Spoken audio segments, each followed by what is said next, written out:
Everyone welcome to our YouTube channel target with Mukesh और मैं हूं मुकेश कुमार। मेरे प्यारे बच्चों, एक बच्चे ने हमसे जो है क्वेश्चन पूछा हुआ है। अनसॉल्व पेपर का ये क्वेश्चन है। देखिए, ये क्वेश्चन हमसे पूछना चाहता है कि सिद्ध कीजिए, है ना। देख सकते हैं मेरे दोस्त, सिद्ध कीजिए 0 से π/4 log साइन 2x dx बराबर -π/, है ना, -π/4 log 2। और देखिए ये कितने नंबर का क्वेश्चन है।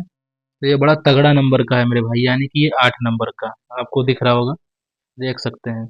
चलिए हम इसको सॉल्व करके आपको दिखाते हैं मेरे भाई। आ जाते हैं। देखिए हम आ चुके हैं आपके साथ पेन और पेपर को लेकर। ठीक, चलिए मेरे भाई सॉल्व करते हैं एकदम सरल भाषा में, है ना। देखिए सबसे पहले आपको लिखना है मेरे भाई, एग्जाम में दिया है। देखिए 0 से π/4 log साइन 2x dx बराबर -π/2 log 2। देखिए मेरे भाई, अगर आप ये देखेंगे ना, अगर आप कोई दूसरा वीडियो देखेंगे तो आप देखेंगे कि इस सवाल को उसने जो है दूसरे तरीके से सॉल्व किया होगा। लेकिन भाई जो है आपको दूसरे तरीके से सिखाने वाला है। भाई का अंदाज ही कुछ अलग होता है, ये आप जानते हैं। तो देखिए हम इसको अलग अंदाज से आपको सिखाते हैं। सबसे पहले मेरे भाई ना, देखिए सबसे पहले हम इसको मान लेते हैं ना, कुछ मान लेते हैं। सबसे पहले इसको हम मेरे भाई आई मान लेते हैं। देखिए तो इसको हम बोलेंगे आई बराबर, है ना, देखिए आपको दिख रहा है ना मेरे भाई, आई बराबर 0 से π/4, ठीक, लॉग साइन, है ना, लॉग साइन 2x dx। ठीक, अब देखिए मेरे भाई, ये जो आप 2x दिख रहे हैं ना, इस 2x को आप किसी के बराबर मान लीजिए। हम मान लेते हैं, देखिए यहाँ से मेरे दोस्त मान लेते हैं ना, माना, देखिए माना 2x बराबर t, ऐसे मान लेते हैं मेरे भाई। अब देखिए हमने 2x बराबर t मान लिया। अब आप इसका जो है ना अवकलन कर दीजिए। तो इसका अगर हम मेरे भाई अवकलन करेंगे, देखिए किसके रिस्पेक्ट में मेरे भाई, x के, है ना। देखिए दोनों पक्षों का, है ना, यक्स के सापेक्ष, दोनों पक्षों का यक्स के सापेक्ष, ना, यक्स के सापेक्ष अवकलन करने पर, अवकलन करने पर देखिए दोनों पक्षों का मेरे भाई, है ना, यक्स के सापेक्ष आपको अवकलन कर देना है। तो देखिए जो टू है ना, टू कांस्टेंट है तो ये बाहर हो जाएगा। और देखिए आपको करना क्या है ना, इस यक्स का अवकलन करना है। इसके सापेक्ष मेरे भाई, यक्स के सापेक्ष बराबर। अब देखिए इस टी का जो है ना, हम जो है यक्स के रिस्पेक्ट में अवकलन करेंगे तो लिखेंगे d/dx और बगल में मेरे भाई टी लिख देंगे।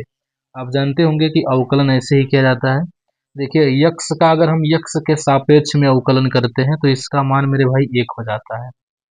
और यहाँ से हो जाएगा ना, जब हम यक्स का टी के रिस्पेक्ट में करेंगे तो ये हो जाएगा मेरे भाई dt/dx, इस तरीके से। अब देखिए मेरे भाई, दो का जब हम एक में गुणा करेंगे ना तो हो जाएगा 2 × 2 बराबर dt/dx। इसका मेरे दोस्त हम ऐसे क्रॉस गुणा करते हैं। टू का अगर हम ऐसे, है ना, dx में गुणा कर दें तो ये हो जाएगा सिंपल सा, ये हो जाएगा 2dx बराबर dt। यहाँ से अगर मेरे दोस्त dx का मान निकाले ना तो ये हो जाएगा dx बराबर 1/2 dt, है ना, देख सकते हैं मेरे भाई।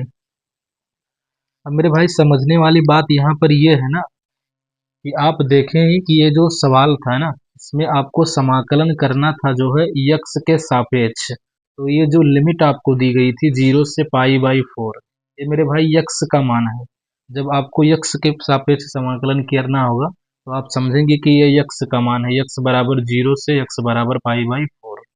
अब मेरे भाई जब आपने जो है इसके समाकलन को चेंज कर दिया है, जैसे अब हम जो है समाकलन करेंगे ना, टी के सापेक्ष समाकलन करेंगे तो इसकी जो लिमिट है मेरे भाई, इसको आपको बदलनी पड़ेगी। यानी ये यक्स का मान था तो अब इसको टी के मान में बदलेंगे। तो देखिए मेरे भाई हम कैसे बदलते हैं। और मेरे भाई सीमा में जो है हम ना परिवर्तन करेंगे, है ना, क्या करेंगे, इसके सीमा में, है ना, लिख सकते हैं मेरे भाई सीमा में परिवर्तन करना है। यानी इसकी जो लिमिट है मेरे दोस्त, है ना, इसमें अब हम लोग बदलाव करेंगे। तो देखिए कैसे बदलाव करेंगे। तो देखिए जैसे हमने ये माना हुआ है ना 2x बराबर टी, देख सकते हैं मेरे भाई 2x बराबर जो हमने टी माना हुआ है, इसी में आपको रखना है। देखिए एक बार x का मान 0 रखना है तो यहाँ पर आप लिखेंगे मेरे भाई x बराबर 0 होगा। तो यहाँ से हो जाएगा x का मान 0, तो हो जाएगा 2 × 0 बराबर t। तो देखिए 2 का जब 0 में गुणा करेंगे ना मेरे भाई तो ये 0 हो जाएगा। तो यानी t का मान क्या आ गया, 0 आ गया। तो यानी जब आपने x का मान 0 लिया है ना तो t का मान 0 आ गया। अब ऐसे मेरे भाई x का जो मान है ना हम π/4 रखेंगे और यहाँ से हम t का मान निकालेंगे। देखिए x बराबर π/4, तो x बराबर जब हम π/4 रखेंगे तो यहाँ पर मेरे भाई रखेंगे ना तो ये हो जाएगा 2 गुणे x का मान रखना है π/4 बराबर t। देखिए इसको हम काट सकते हैं, 2 दूनी 4। ठीक, तो यहाँ से आप देख सकते हैं मेरे भाई जो t है ना, t का जो मान होगा हो जाएगा π/2, π/2। अब देख सकते हैं मेरे भाई इसकी जो सीमा है ना वो बदल गई है। देखिए इसकी सीमा हो गई है 0 से π/2। ठीक, चलिए मेरे भाई यहाँ पर हम इसको सॉल्व करते हैं। देखिए देखिए ये लिखेंगे ना हम लोग i बराबर, है ना। अब देखिए इसकी सीमा को हमने बदल दिया है। सीमा क्या होगा मेरे भाई, 0 से, है ना। देखिए 0 से पहले देखिए ये π/4 था तो हम π/4 ना लेकर क्या लेंगे मेरे भाई, π/2 लेंगे, क्योंकि इसकी अपर लिमिट यानी उच्च सीमा π/2 हो गई है मेरे भाई। ठीक, देखिए अब लिखेंगे हम लोग लॉग, है ना, लॉग साइन। और देखिए मेरे दोस्त यहाँ पर हमने जो है ना 2x के स्थान पर हमने क्या मान लिया था, देखिए हमने t मान लिया था। तो यहाँ पर हम लिख देंगे log sin t। ठीक, इस तरीके से। और ये जो dx आपको दिख रहा है, dx का मान आपने पहले ही निकाल लिया मेरे भाई। देख सकते हैं कितना आया था, 1/2 dt। तो इसका मान यहाँ पर आप रख देंगे 1/2 dt। ठीक, इस तरीके से।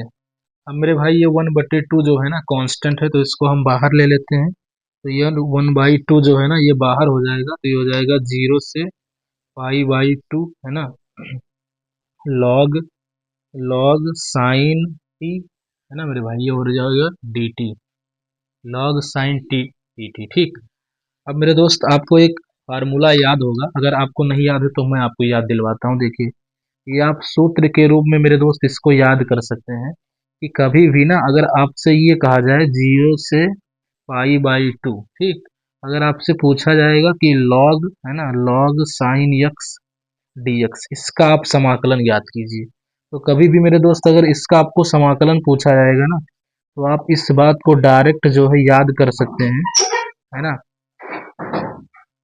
इसको आपको ध्यान में ये रखना होगा कि इसका समाकलन क्या होता है। तो दोस्त इसका समाकलन होता है ना, यहाँ से हम बताते हैं। देखिए इसका समाकलन होता है ना, देखिए इसका समाकलन होगा हमारा -π/2, है ना, -π/2 और ये log 2। ठीक, ये लिखा हुआ मेरे दोस्त log 2। ठीक, तो देखिए कभी भी ना अगर आपको log sin x dx का अगर आपसे समाकलन पूछा जाएगा 0 से π/2 तो आप तुरंत बताएंगे मेरे भाई -π/2 log 2। ये सूत्र आप समझ सकते हैं।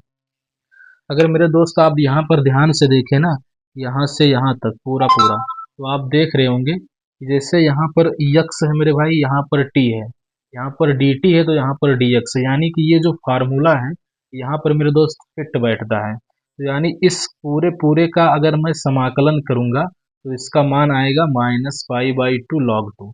तो इसके स्थान पर मेरे दोस्त इसको जो है ना आपको इस्तेमाल कर लेना है। तो चलिए हम इस्तेमाल ही कर देते हैं। देखिए ये हो जाएगा हमारा i बराबर, है ना, 1/2 गुणे में, क्योंकि ये मेरे दोस्त गुणे में है। और देखिए इस पूरे का मान कितना हो जाएगा, तो यहाँ से आप लिख सकते हैं -π/2 और ये हो जाएगा log 2। इसका गुणा कर देना है। तो देखिए जब हम पाई का एक में गुणा करेंगे तो पाई एक कम कितना होगा, पाई, 2 दूनी 4। ठीक, इस तरीके से। और ये log 2 मेरे दोस्त ऐसे ही हो जाएगा। और आप देख सकते हैं ना मेरे भाई, आपको यही जो है लाना हुआ था, देख सकते हैं -π/2 log 2। ठीक, तो देख सकते हैं यहाँ पर ये आ गया है। और i बराबर हमने क्या माना है मेरे दोस्त, तो i बराबर हमने माना हुआ था ना 0 से π/4, है ना, log log sign 2x dx बराबर ये वाला लिख देना है -π/4, है ना, log 2 आ चुका है। ठीक, हमने जो ये i माना हुआ था मेरे दोस्त, i बराबर, है ना, ये i को हमने ये माना हुआ तो वही हमने यहाँ पर लिख दिया हुआ है। ठीक, जैसे हमने किया तो i बराबर आया -π/4 log 2। i का मान वही जो सवाल है वही हमने रख दी। अब देखिए दोस्त, यही आपको लाना था, तो ये इस तरीके से मेरे भाई ये प्रूव्ड होता है। तो एग्जाम में मेरे भाई जो है ना, ऐसे आपको लगाना होगा, ठीक इस तरीके से आप इसको लगा कर देख सकते हैं।